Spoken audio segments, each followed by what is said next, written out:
Welcome back to another episode of Satisfactory 1.0, and in this episode we are diving into Tier 5 milestones. We've got Jet Packs, we've got Oil Processing, we got Logistics MK4, we got Fluid Packaging, and Petroleum Power. So sit back, relax, and let's jump into it.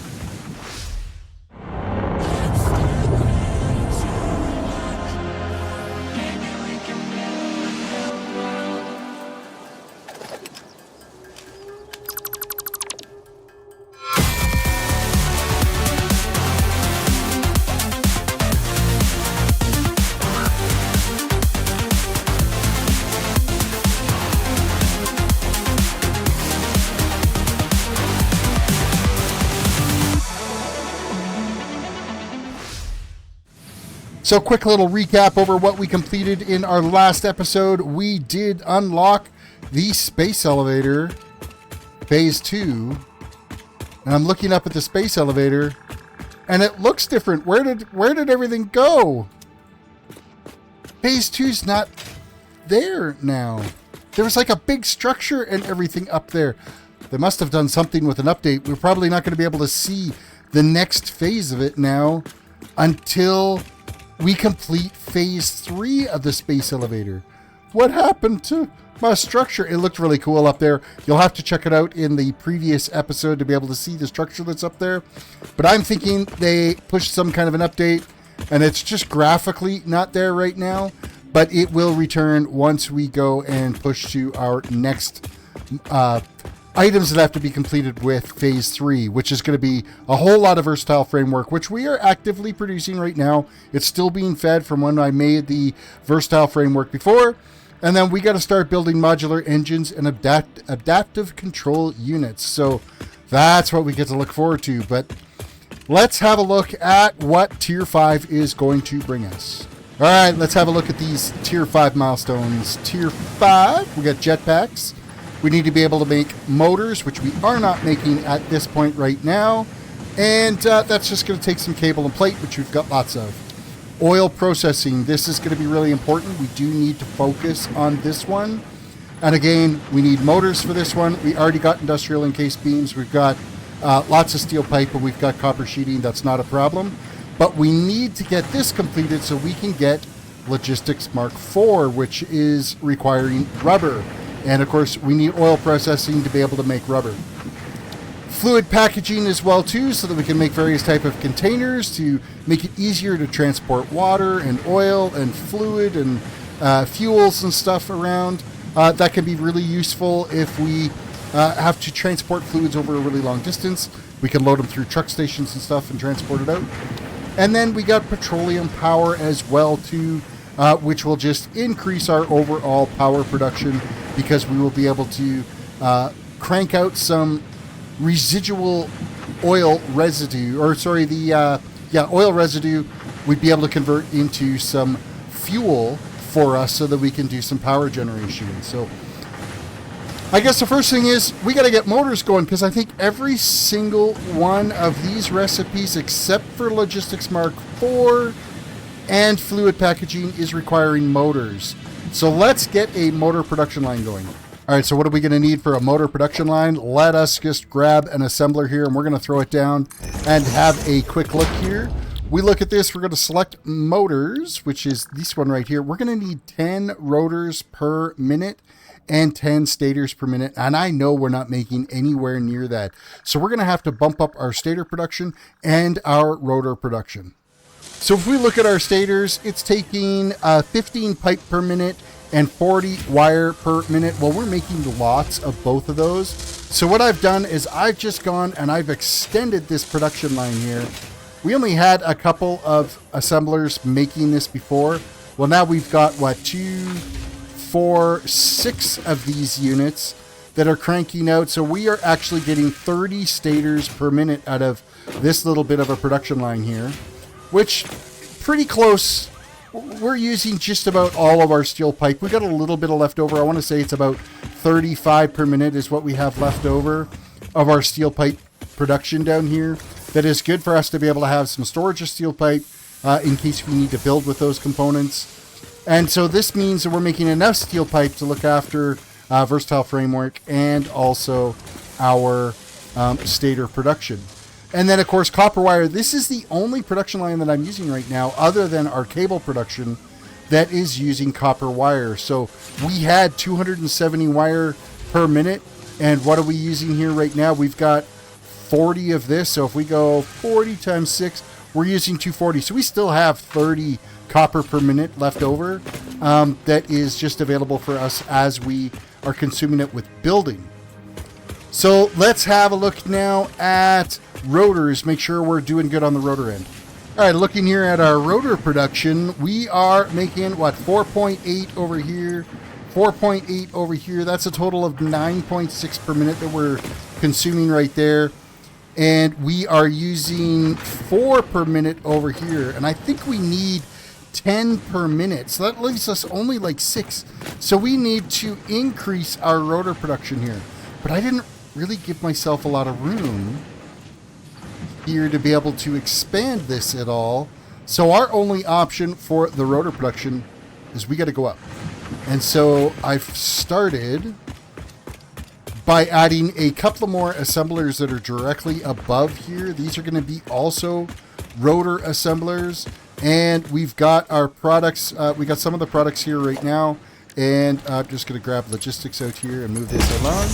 So this is our iron rods we've got flowing into here. They will feed into this to be able to make our rotors. And we're going to make another 9.6 up here. So that's going to be a total of, 19.2 rotors per second. And I need like a total of 14. So that does give us a little bit of lenience there for any future productions. The one thing I notice as we start moving along here and we're starting to add things is just how quickly we're going to be running out of our resources here, and we're going to need to like expand again, which I mean, we're going to have to be pushing. I'm already pushing the maximum of our belts we've got here right now. So we're going to need that oil production to be able to get those Mark IV belts before we even dive into Tier 6, because we're using just about everything that we're making right now. So let's get these rotors done. I think now I've got to get another screw line over here, and I'm going to end up having it come up the same way as basically we kind of did, but it's a fresh screw allocation that's over here because we are using 120 screws per assembler here. And I know that one of our lines down there that makes screws is 240 items per minute. So this just evenly consumes up all of those screws without affecting any other production lines or anything like that. So let me get the screw line over here. The more and more that I'm building over here, the more and more I realize that I can't wait to get the hover pack going because, oh my goodness, this is a bit of a challenge to keep track of your building in all of these various locations, and it would be nice if we could just kind of hover around and fly around to be able to get these builds in place. I find it so much easier to build when you get a little bit more of a flyby view of everything. So, okay, I think we need Mark II conveyor elevators for this so that we're getting our 120 items per minute in each one of our little machines here. They are connected, and then I believe for the pipe or the rods, we only need Mark I conveyors for that. It's like 24 items per minute is what we're actually consuming on that. And then we are going to run with a Mark III in between them just to make sure that they are getting loaded up good and fast. So that's got our logistics in place here for the input side. And these are already plugged in and producing. But they will fill up here before long. Like, it's not going to take long for this to fill right up, especially at the screws flying in at 240 items per minute. Now, output side, we need to be able to connect these ones down with our rotors down below here, and we want to try to avoid clipping as much as we can through this. And so we've got to figure out what's going to be our best way to kind of transport our rotors from here to where we're going to be able to build our motors with them. And I think right now, to avoid clipping with this modular frame conveyor system that's here, I might actually have to move this over just a little bit so that we can bring this line down, and I'll end up plugging the top one into the top input on this storage container, and then we'll be able to export out of here to where we got to go. So first things, I'm going to have to move this, which means I'm going to end up with a storage chest in the way, but that's not the end of the world. Organization will do our double chest here. And I want to say it needs to be right about there. Should be a good enough lineup. And then, yeah, we got to unload everything, pick up everything we dropped on the floor a bunch of times. All kinds of... We got lots of rotors stockpiled, so we should be good there. Okay, and then we need to replace this conveyor out of here. And I'm just going with a Mark III so that it flies it along a little bit faster. And we are good and full. Okay, perfect. So now we'll be able to bring that top one down. So if I throw a conveyor hole right here, and then we come down with an elevator, line it up this way, change the direction on it, and we're going to Mark III that one in there as well. We put our elevator input in there. And everything lines up here like perfect. So I'm going to go with our conveyor merger. And then we are going to Mark III. Conveyor that in. And then just Mark 1s for this. And I'm going to change this to a straight conveyor. Excellent. Now all of our rotors are loading in. This giving us almost 20 rotors per minute. And now I need to take an export from this to wherever we're going to be building from, but I need to also make sure that if I'm going to take it out this bottom side somewhere, I have to avoid this conveyor. So if I'm doing the top side, whichever direction I end up going, we got to make sure that we're not clipping other conveyors or other obstacles. Okay, so it looks like I found a path here where we'll be able to take the rotors from up above here. So basically between the two layers of the rotor manufacturing line. And we are going to be feeding this all the way over to basically the other side of where our stators are being made, because we need to combine rotors and stators together to make our motors. So we're just going to run this conveyor system along here. And so what this will end up getting us is 10 stators per minute and 10 rotors per minute. That's going to get us 5 motors per minute in our production line. So now we've got them. Ignore the clipping that's going to happen in here. I'm actually going to encase that in so that it's not visible and it won't actually look like it's clipping. I'll put some conveyor. I'll end up deleting out this brace that's here. I'll put in some conveyor walls and stuff so that it's actually running the way it would without it being clipped. But anyhow, we got the rotors coming through here now. They're feeding down. We've got our stators being fed through off of our automated wiring production line. So we've got 10 stators per minute and 10 rotors per minute, making us 5 motors per minute. And this is... Now it's just a waiting game for us now to just get a stockpile of motors gathered up here so that I can start hauling motors over to our tier upgrades. Okay, we've gathered up the rest of those resources, and we do have our very first motors off the production line, so I'm going to throw those in, and we need a little bit more steel pipe. Oil processing is now complete. Off goes our transport pod. Milestone reached. Oh, hey, that's going to be an issue. I wonder if this is going to be a problem. To produce various industrially beneficial parts. Can that ship go anywhere? These processes it will just require clips right through the... But a capable pioneer such as yourself surely understands that's amazing. that. To improve efficiency, pipelines can now be optimized with valves to limit and balance their throughput. These were initially left out because Fixit did not want to overwhelm pioneers with complex pipeline management, but they have since been re-added after my impassioned defense of your capabilities. Okay, so now that we have oil production, it's time for us to actually start making some oil products. So I'm just kind of marking off this area where I need to make sure that I keep it open. And I think we're going to have enough room here for the pod to be able to come through. I definitely don't want to come in any further with any other conveyor lines.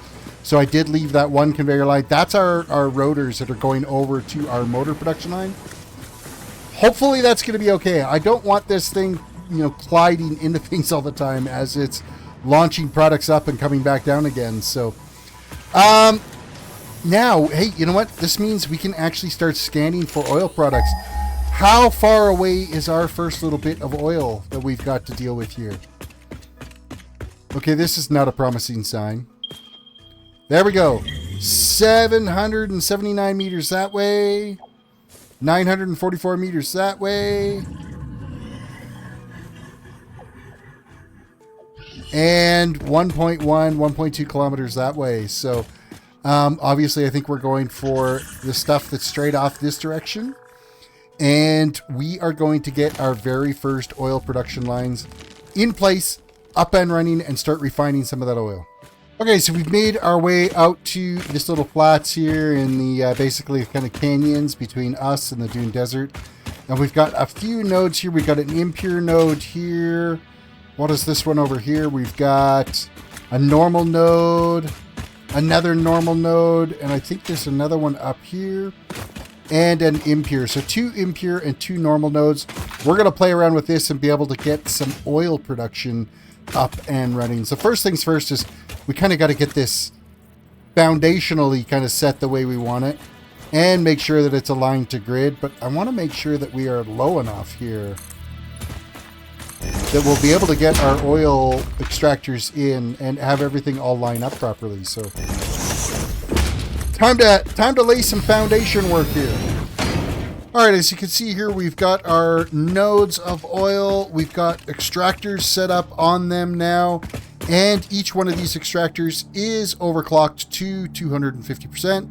And the whole reason for that is so that we can maximize our Mark 1 pipes that we've got coming out of them. So this is an impure node here that's getting us 150 cubic meters. And I've got it linked with that other impure node up on the hillside there, so that we're getting 300 cubic meters on this pipe. And then each one of these extractors are set up at 250%, making 300 cubic meters of oil on them. We're going to take this line here, for instance. We're going to come over here and we're going to make rubber out of this. So it's going to take 30 oil, so we'll be able to have 10 refineries set up here. And that's going to make us 200 rubber and 200 heavy oil residue. We're going to do the same thing with this pipe over here. We will set up another refinery line that's over here that's going to be making rubber as well.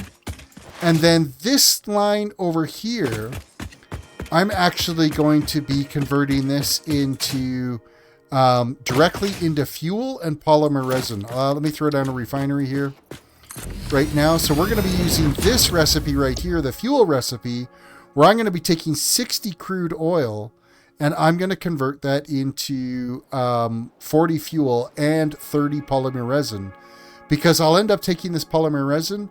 I'm going to fire it back to our factory to find some water out there somewhere, and I will turn that. I'm going to use the polymer resin for making our plastic.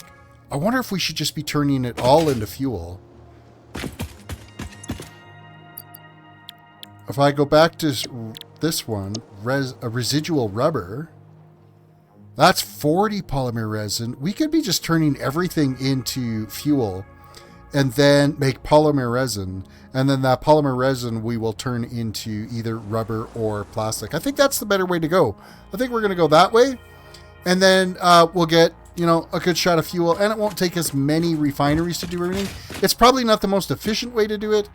But I think for our initial setup and first dive into oil, it'll make us enough rubber and enough plastic that we can work with that and cut down on our power usage from all the refineries that are going to be up and running for this. So out of pure needing the inventory space, we're going to go do the Tier 5 milestone of hover pack right now, because I've got actually quite a pile of motors already stockpiled, but I'm really struggling with the amount of room for the amount of materials I need to be carting out to that build site for our oil factory. So I'm going to grab the jet pack here. I'm going to select this milestone. And as you can see, I don't have enough room for the iron plate. I don't have enough room for the cabling. I do have enough room for the The motors, that's about it. So I got to do a bunch of trips back and forth here. Either that or I dump a bunch of my concrete so that I got room to get all of the stuff we need for Jetpack. So I dumped some of the concrete that I was toting around, so I had enough room for all of the plate and all of the cable in here, so we can actually get this finished up now. So I'm loading in all of our components into this so that we can get this milestone done, because I want that inventory room. Launch away. Jetpacks is done. Hopefully we can get some fuel to be able to use it Milestone soon. reached. Fixit has granted you the power of flight, provided you have a jetpack and the appropriate fuels. The jetpack refuels automatically while you are standing on a surface, and different fuel types will affect the jetpack's functionality. With this increased versatility, you will no doubt achieve efficiency levels previously unheard of. Alrighty, so that is Tier 5 milestone. Jetpacks is now complete. We're almost just about ready to be able to pull off our petroleum power, but we need plastic and rubber for that, so we still got that stuff to do. And then, yeah, like we're on the cusp of getting Tier 5 done. We just got to get more work done out at our oil refinery. This is our progression with our oil production. So I've got 5 refineries set up here that are taking our crude oil and they are turning it into fuel and polymer resin. And then the polymer resin, I have it getting sent off up over to where our coal generator plants are. So we have access to lots of water out there. So I'm running refineries to be able to convert that into products. And then fuel right now is just going into this fluid buffer here. I have to keep coming back here and just dumping this every once in a while. And the reason for that is because I don't have any way to consume that fuel yet, because I need to finish the milestone to be able to get me the fuel generators. But to get the fuel generators, I needed to get rubber running. So that means I needed to take this polymer resin and start doing something with it. So let's go have a look at that. Now we're out here where our coal power generation is pumping away using building our current power grid that we've got. And we're bringing that polymer resin line down here, and it is going into these 4 refineries. And I have these configured right now to be able to take that polymer resin and turn it into rubber. And I've started accumulating a little bit of rubber here right now. So I've grabbed a few of that so that we can work at getting our next milestone completed. But as you can see here, 1 water refinery, I barely have it overclocked. I think it's only at, what is it, 150% right now? Yeah, 150% is what I have it set at. And this is more than producing the amount of water that we need to be able to take care of one of those 300 cubic meter crude oil lines that we've got set up that's making our fuel and our polymer resin. So it's a really simple line, but it's not efficient right now until we get that milestone unlocked so we can start consuming that fuel that we're crafting. Well, I just realized that to be able to get that milestone completed for making our fuel generators, I also need to get a line of plastic setups here. So we're going to rig up some more of these oil refineries here so that we can increase our fuel production, make some more polymer resin, and then I'm going to run that polymer resin line back over to where our water sources are there to be able to increase our production.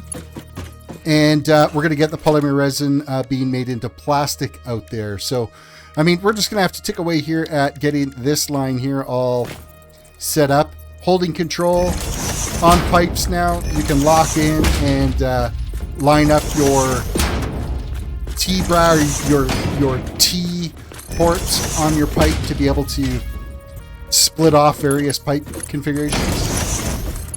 And then, of course, whenever I'm working with pipe, I like to take it from the source and then bring it up a level and then lower it down. So I'll show you what I mean here.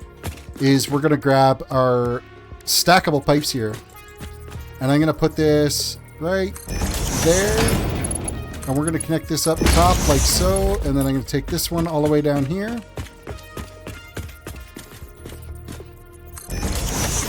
And the same here. And then we're going to shoot this all the way across.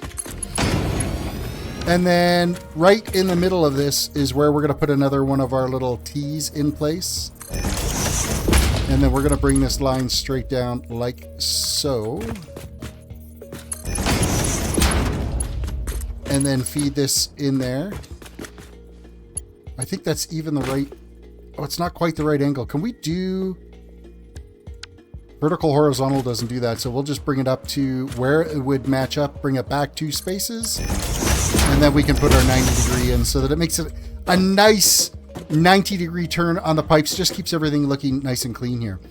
But the whole reason for this is you want to bring your fuel up, get it up to a top level so that it feeds down into your refineries.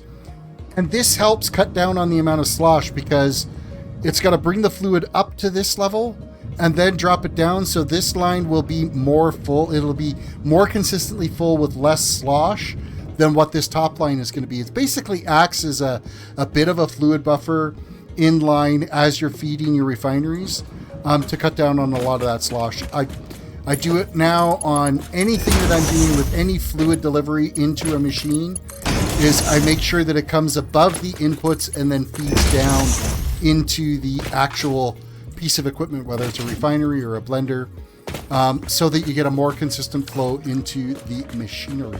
Well, I thought long and hard about how I was going to move this product out of here, yet not impact future growth as we expand our oil production. We get Mark II conveyor, Mark II pipes, and be able to increase our output on these oil extractors. And I've just decided to take advantage of our ramp that's going up to the base here. We're taking our polymer resin up this way, and then it's shooting across, and then we'll combine with our conveyors that are over there to be able to send the polymer resin that way.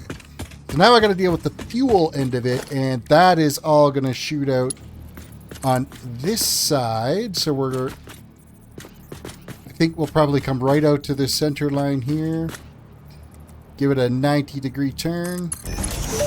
And then we are shooting. Fix-it pipelines can contain any fluid, including the water necessary for coal-powered generators. Note: water does not flow upwards by itself. While water extractors provide some lift, to truly defy gravity, consider the use of pipeline pumps. I have no idea why Ada just decided... How much pipe have I laid so far with all of our coal generators over there? And then our fuel generation? Why it's all of a sudden started talking about pipe? I don't know. I have no idea. Okay, thanks Ada for that absolutely 100% completely useless information because we've already been working at it. It is what it is. Anyhow, these ones have holding control. It's not linking them, so I gotta have to kind of eyeball this to make sure that they're centering properly, just to avoid any like weird pipe shifts. So now we can hop up this way, connect that, crouch underneath our extractors or our mergers. Wow, my brain just totally broke there. And then we're going to put in a fluid buffer right in line here. And this will flip this way, and we'll bring this to here. I think we're like ready to go here on this line. We're going to need to bring some power over to this, which is relatively straightforward. I do have a power line right here that we can pull from. And the power is on this side, so we're just going to line it up. Switch to our cable run. And now I get to dodge and duck and jump over top of all the various pipes and stuff that we've got set up here. And make sure, like, you're going to try to make sure that things are centered so that it doesn't look lopsided. I like a build that has got some symmetry to it. It just is a little bit more visually appealing.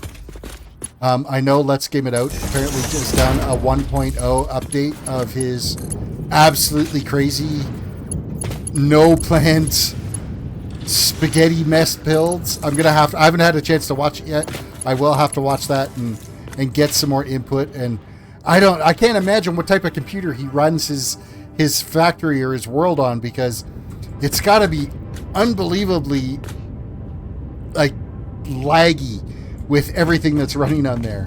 I know I can bring my i7 14700K down here, pretty easily with a lot of conveyors in this game. If you look at my 8.0 mega factory build, where I take all of the iron on the planet and make it into iron ingots through refineries, I did like 1,500 kilometers of conveyor on there, and I have a whole conveyor wall that has all of the iron ore running at 780 items per minute. And if I'm staring at that, yeah, it tanks the frame rate a little bit. The processor, it climbs up pretty good. So output wise, this is ready to go. This is actually working right now. We are making fuel. We're making polymer resin. Now I got to get this polymer resin all the way out to the water and get a plastic line set up for it. Well, it looks like I've got the polymer resin is now transporting along. I've got a conveyor system that is running all the way down to where we set up those new refineries. And you're actually just going to be able to see them over the horizon here as we get a little bit closer. They're just about directly below our conveyor system here. Okay, so right down there is our refineries. And actually we can zoom right in so we can get a closer look at what that looks like. It only takes, well, wow, the mouse is really touchy when you zoom in. It's only 3 refineries because it actually takes 60 of the polymer resin per refinery and 20 water per refinery to make, I believe it's 20 plastic is what we're getting out of that. So this is geared up to be able to take 160 polymer resin. We're only going to be feeding it 150 polymer resin. So we're going to get, what, 20, 40, 50 plastic per minute is what we're actually going to be getting out of this production line here. It's something. It gets us a little bit of plastic to get us going. Probably what I'll do with the way our oil lines are set up is I will set one of these up as the rubber, which is the line we have right over there. And then I'll set 2 lines up for plastic, because I think we're going to end up consuming a lot more plastic than we are rubber. Petroleum output, we need 100 motors, we need 100 industrial case beam. Let's see what we've got, plus 200 rubber and 200 plastic. Well, there's our 100 motors, our 100 encased industrial beams, 200 rubber, 200 plastic. Launch. We now have petroleum power generation. Milestone reached. It is my honor and privilege to inform you that the fuel-powered generator, as well as the industrial fluid buffer, are now available. Due to a lack of gold in your sector, Caterium will be required to construct the fuel-powered generator. Additional research and development relating to this new material can be done in the MAM. So that's going to force us into getting, making sure we've got a Caterium node up and running and getting QuickWire up and running. We're definitely going to have to focus on that, because if we look at our power generation, we need 50 QuickWire to be able to pull that off. We need to be starting to manufacture that QuickWire. So time to go hunting for some Caterium so that we can build these generators. Further to our Caterium research, reach down here. I do have enough now for this. We're going to start that research. That should be good to go. The only thing I don't think we can do yet is actually scan Research for Caterium. completed. QuickWire recipe unlocked. New Caterium research available. Oh yeah, we can scan for Caterium. So do we have any that's close by? Oh, we do. That was relatively... That's only 200 meters this way. Well, that's kind of convenient. We're going to need some of this Caterium so that we can start mass producing some QuickWire. And it is underneath. We've got to blow that up. So now we got, of course... Well, I could set up portable miners around it, I guess, to start off with. But I need to blow up that rock, so we're going to have to get the obelisks built and continue with our sulfur and our gunpowder research, all that kind of fun stuff.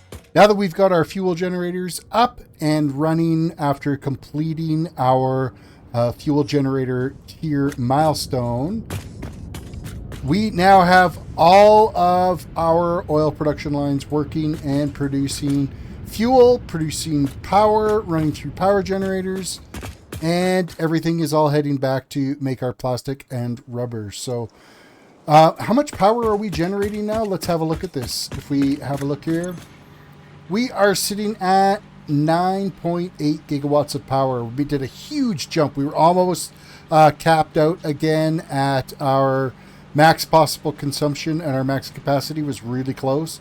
And then we just added in these 3 fuel lines in here to be able to increase our overall production. So things are cooking along.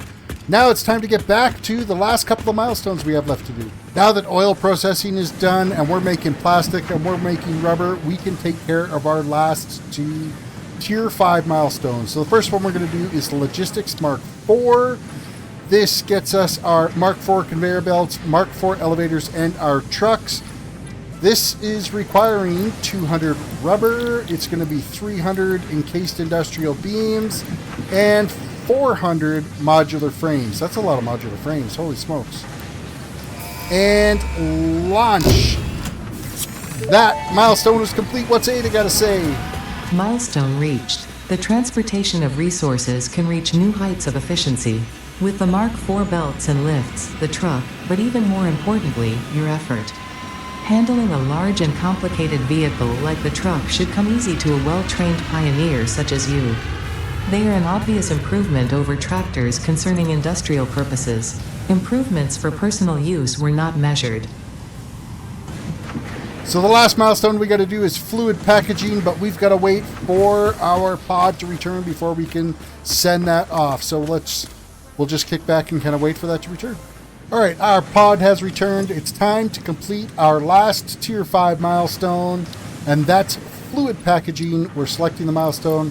We're throwing in 200 plastic. We're throwing in 400 beams and 1,000 copper sheets. Launch away. What is Ada got to tell us?